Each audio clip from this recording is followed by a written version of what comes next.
How to get friends on Snapchat. Hey everyone, welcome back to the channel. In today's video I'm going to show you how you can get friends on Snapchat, so make sure to watch the video till the end.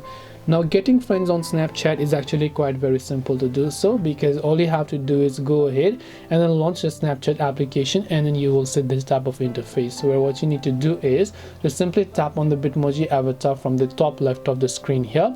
And once you tap the Bitmoji avatar from the top left, you simply scroll down. Here you can see add friends, so you can choose to simply add friends by tapping the add option, and then you just tap the add option next to other people's names here, and if they accept your request, they will be successfully added as a friend to you.